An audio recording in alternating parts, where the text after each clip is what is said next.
The spy had not broken through the gate. He had not overpowered anyone. He had simply walked in through a forgotten side entrance and spent 3 full days inside the inner sanctum before anyone noticed. Lady Nettia read the king's letter twice. Then she set it down and stared at the wall. She had protected every building. She had not protected the neighborhood. When Lady Nettia first designed the city's security, she hired one type of guard. Personal bodyguards stationed at the door of every single building. For 6 months it worked. Gerald's shop was protected. The royal vault was protected. Everyone was happy. Then came the Night of 1,000 Doors. A foreign spy known only as the Architect of Chaos arrived in Clodoria. He was clever. He did not try to break into the royal vault directly. He knew the vault's bodyguard was tough. Instead, he spent 3 weeks quietly mapping the city. He discovered something that made him smile. There were 847 buildings in the Inner Sanctum. Each one had a bodyguard. Each bodyguard had their own rule book written by the building's owner. The architect found a tiny storage shed in the corner of the Inner Sanctum, an old forgotten building that stored spare candles. Its bodyguard had been given a lazy rule book years ago. Let anyone in. It is just candles. The architect walked in. Nobody stopped him. He was now inside the Inner Sanctum. From there, he spent 3 days moving building to building, gathering intelligence, copying maps, learning layouts. The vault's bodyguard eventually stopped him at the final door. But the damage was done. Lady Nettia was furious at herself. She had made a critical mistake. She had protected every individual building, but she had never protected the entrance to the district itself. Once someone was inside the district, they were already halfway to winning.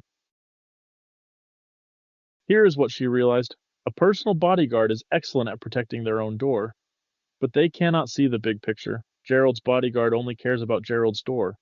He does not know a suspicious figure entered the district an hour ago. He does not know the same face has been spotted near 5 different buildings today. Each bodyguard is isolated, watching one door, knowing nothing else.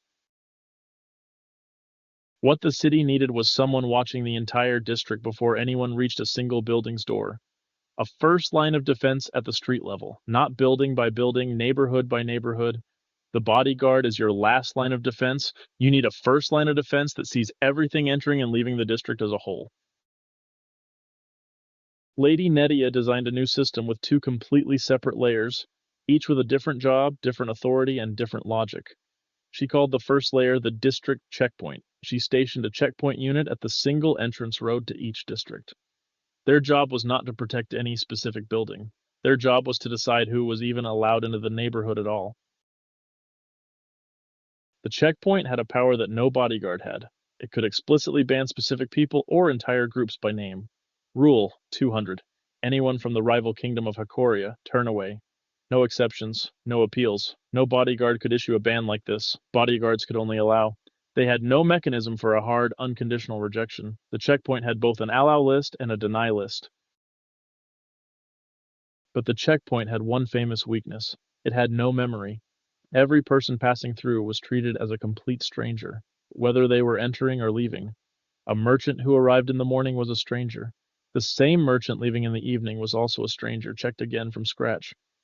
Lady Nettia accepted this willingly. The checkpoint's job is not to be clever. Its job is to be consistent and centrally controlled. I write these rules. No individual building owner can override them. This memoryless nature had a real cost. Because the checkpoint forgot every visitor the moment they passed, she had to write rules for both directions. Inbound and outbound. If she wrote a rule letting merchants into the district but forgot to write a rule letting them leave, they would be trapped inside. Every flow required 2 rules, enter and exit. She accepted this cost in exchange for total control at the district level. The second layer was the personal bodyguard, and their job was completely different. The checkpoint could not possibly know the specific needs of 847 different buildings. Gerald's shop needed deliveries from merchants, but not from the blacksmith next door. The royal vault accepted visits from the head treasurer, but nobody else, not even other Inner Sanctum residents. The war machine storage needed engineers, but only engineers from the engineering guild specifically. The checkpoint could never manage this level of detail. It guarded a whole district, so the bodyguards handled everything specific to each building. And because every visitor had already passed the checkpoint before reaching a door, the bodyguards could afford to be smart and efficient rather than paranoid. You have already passed the district checkpoint. I know you are not a known enemy. I just need to confirm you have business at this specific door. The bodyguard also had a smart memory that the checkpoint lacked. If a visitor was allowed in, the bodyguard automatically allowed them back out without checking again. The return journey was trusted. This made sense because these were already vetted visitors on specific business. The smart memory made the interaction smooth and natural. The bodyguard had one more trick.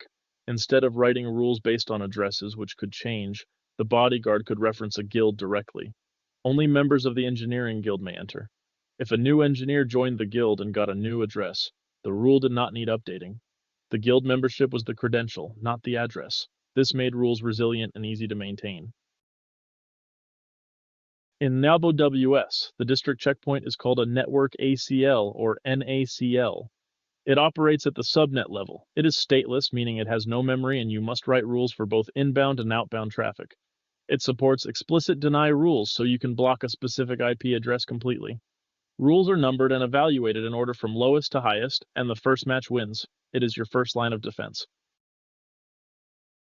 The personal bodyguard is called a security group. It operates at the instance level, meaning each EC2 instance gets its own security group. It is stateful, meaning return traffic is automatically allowed without a separate rule. It supports only allow rules, never deny. And it can reference other security groups instead of IP addresses, which is how you build resilient rules that survive infrastructure changes. Here's the exam distinction that trips everyone up.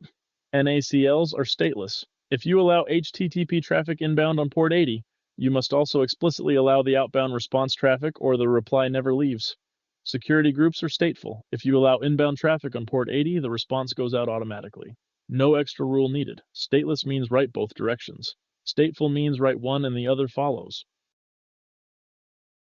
Without the checkpoint, a spy can walk into the district unchallenged and spend days testing every building's bodyguard, looking for the one with the lazy rule book. Even if 846 bodyguards are perfect, one lazy one lets everything collapse. Without the bodyguard, anyone who passes the checkpoint can walk into any building freely because the checkpoint cannot know building level rules. With both layers, a threat must defeat two completely independent systems with different logic and different owners just to reach a single resource. Two locks, different keys, different key makers. Both must be defeated to enter. The city was now defended at two levels simultaneously. Lady Nettia finally felt the Inner Sanctum was truly safe. But 3 months later, the royal vault keeper knocked on her door with a new problem. The war machines inside the Inner Sanctum needed critical updates from the outside world, but the Inner Sanctum had no gate, and opening one would undo everything they had built. Episode 5, The Secret Courier.